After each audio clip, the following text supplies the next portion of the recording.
Police അതിക്രമം വീണ്ടും അതൊരു തുടർക്കഥയായി മാറുകയാണ്.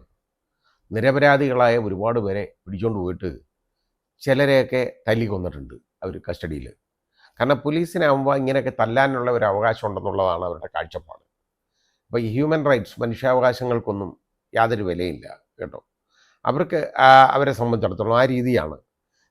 ശ്രീജിത്ത് എന്ന് പറയുന്ന ഒരു ചെറുപ്പക്കാരന് പണ്ടുണ്ടായ സംഭവം നമുക്കറിയാം. അയാൾ കൊല്ലപ്പെട്ടതാണ്. അയാളെ വെറുതെ പിടിച്ചുകൊണ്ട് പോയി, വേറൊരുത്തൻ്റെ പേരിൽ വേറെ ഒരാളാണ് തെറ്റിദ്ധരിച്ച് പിടിച്ചുകൊണ്ട് പോയതാണ് എന്ന് പറഞ്ഞ് പറയുന്നത്. കാരണം ഇവർക്ക് ആരെ എടുത്താലും ഒന്നുമില്ലല്ലോ, ആ രീതിയിലാണ് ഇവർ സംഭവിക്കുന്ന കാര്യം. അപ്പോൾ ഏതായാലും ഇത് ഇപ്പോൾ ഉണ്ടായത് ഒരു സംഭവം എന്ന് പറയുന്നത് പുതിയത് മൂവാറ്റുപുഴയിൽ അമൽ ആൻ്റണി എന്ന് പറയുന്ന 35-കാരനായ ചെറുപ്പക്കാരന് സംഭവിച്ചതാണ് കേട്ടോ. അയാളുടെ വീട്ടിൽ 10 വർഷം പഴക്കമുള്ള ഒരു ബാറ്ററി ഉണ്ടായിരുന്നു കേട്ടോ. അത് ആ ബാറ്ററി ഇയാൾ 10 വർഷം പഴക്കമുള്ളതാണ്, ഇൻവെർട്ടറിൻ്റെ ബാറ്ററി ആയിരിക്കും. അയാളത് അവിടെ കൊണ്ടുപോയി ഒരു ബാറ്ററി കടയിൽ വിറ്റു. ഇതാണ് അയാൾ ചെയ്ത തെറ്റ്. അത് എന്ത് തെറ്റാന്ന് ചോദിച്ചു കഴിഞ്ഞാൽ നമുക്ക് പറഞ്ഞുകൂടാ അത് തെറ്റാണോ അല്ലയോ എന്നുള്ളത്. അതൊരിക്കലും തെറ്റാവത്തില്ലല്ലോ. അയാളുടെ സാധനം, വീട്ടിലുണ്ടായിരുന്ന സാധനം അയാൾ കൊണ്ടുപോയി വിറ്റു. ഇനി ഇത് കഴിഞ്ഞതിന് ശേഷം സംഭവിച്ചത് എന്താണെന്നറിയോ?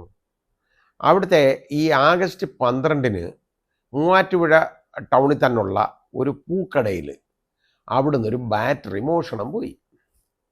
ഉടനെ ഒരു CCTV നോക്കല്ലേ ഇപ്പോൾ ചെയ്യുന്നതെല്ലാം. നോക്കിയപ്പം ഒരു ചെറുപ്പക്കാരൻ CCTV നോക്കിയപ്പോൾ അത് ചെറുപ്പക്കാരൻ സ്കൂട്ടറിൽ ഒരു ബാറ്ററി വെച്ചുകൊണ്ട് പോയി ഒരു കടയെ കൊണ്ട് വിൽക്കുന്നു. ശരി, ആ കടയിൽ പോയി. അപ്പം ബാറ്ററി വിറ്റു. ആരാ വിറ്റതെന്ന് ചോദിച്ചു. ഇന്നാരാണ്. അപ്പോൾ അമൽ ആൻ്റണിയുടെ പേരും കിട്ടി.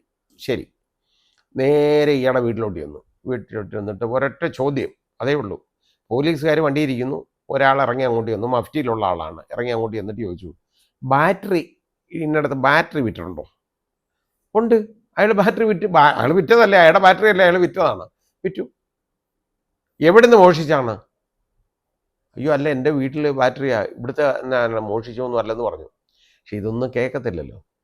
അവിടെ ഇയാളുടെ ഭാര്യയുടെയും അമ്മയുടെയും മുമ്പിലിട്ട് ഇയാളെ പൂതിര തല്ലി ഒരുപാട് അടിയും ചവിട്ടും ഒക്കെ കൊടുത്തു. ഇവന്മാരെല്ലാം കൂടെ കൊടുത്തിട്ട് ശേഷം എന്തോന്നറിയാം, ഇയാളെ വലിച്ചഴച്ച് കൊണ്ടുവന്നിട്ട് പോലീസ് ജീപ്പിലിട്ടിട്ട് ഇയാളെ കൈ പുറകോട്ട് പിടിച്ച് ഒരുത്തം വെച്ചു കൊടുത്തു. വേറെ ആളുകൾ അങ്ങ് ഇടിക്കുകയാണ്, മുട്ടുകൊണ്ട് അവൻ്റെ മുഴുവൻ അങ്ങ് ഇടിച്ചു.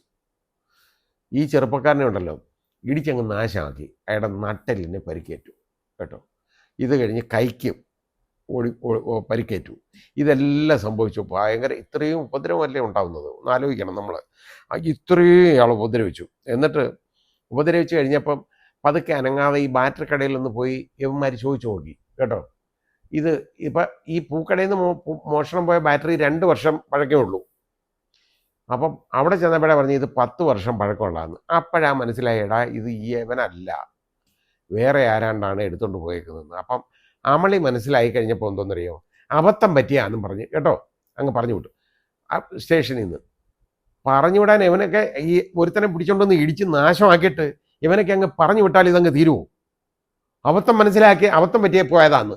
അബദ്ധം പോയാന്ന് പറഞ്ഞു കഴിഞ്ഞാൽ ഈ കൊടുത്ത ഇടിയൊക്കെ അവൻ തിരിച്ചെടുക്കുമോ? യവന്മാരെയൊക്കെ ഇതുപോലെ കുനിച്ചിരുത്തി ഇടിക്കണം, അതാ ചെയ്യേണ്ടത്. അബദ്ധം പറ്റിയാന്ന് പറഞ്ഞ് അബദ്ധം പറ്റി. അങ്ങനെ ശ്രീജിത്തിന്റെ മരണം ഉണ്ടായില്ലേ, അബദ്ധം പറ്റിയതാണ്. പറഞ്ഞുകൊണ്ട് കാര്യമുണ്ടോ? ഒരു കുടുംബത്തിന് ഒരു ചെറുപ്പക്കാരൻ നഷ്ടപ്പെട്ടതാണ്. ഇതേപോലെ ഇവന് അനങ്ങാൻ വയ്യാതായി. ഇലക്ട്രിക്കൽ ജോലി ചെയ്ത് വീട് പുലർത്തിക്കൊണ്ടിരുന്നവനാണ് കേട്ടോ. ഇവന് ഇപ്പോൾ ജോലിക്കൊന്നും പോകാൻ പറ്റുന്നില്ല. ഇപ്പം അന്നേരം തന്നെ ജനറൽ ആശുപത്രിയിൽ പോയി അഡ്മിറ്റ് ചെയ്തിട്ട് മൂവാറ്റുപുഴ ജനറൽ ഹോസ്പിറ്റലിൽ അഡ്മിറ്റ് ചെയ്തിട്ട് ഈ ഏതായാലും ശരി അവിടെ ചികിത്സയൊക്കെ തേടി. അതും കഴിഞ്ഞതിന് ശേഷം പിന്നെ ഇതും കഴിഞ്ഞിപ്പോൾ ആയുർവേദ ട്രീറ്റ്മെൻറ്റിലാണ് കേട്ടോ. ദേഹത്തൊക്കെ കെട്ടി വെച്ചേക്കാണ്. നട്ടെല്ലിന് പരിക്കേറ്റുണ്ട്. ഒരു ചെറുപ്പക്കാരൻ്റെയൊക്കെ നട്ടെല്ലിന് പരിക്കേൽക്കുക എന്ന് പറഞ്ഞാൽ നമുക്ക് ചിന്തിക്കാൻ പറ്റുന്ന കാര്യമാണോ? അവൻ്റെ ജീവിതം എത്രയോ കിടക്കുന്നു. 35 വയസ്സേ പ്രായമുള്ളൂ. അവന് ഇനി എത്ര നാൾ ജീവിച്ചിരിക്കാൻ പറ്റും? ആ രീതിയിൽ അവൻ്റെ ജീവിതം നശിപ്പിച്ചവരാണ് ഇവർ.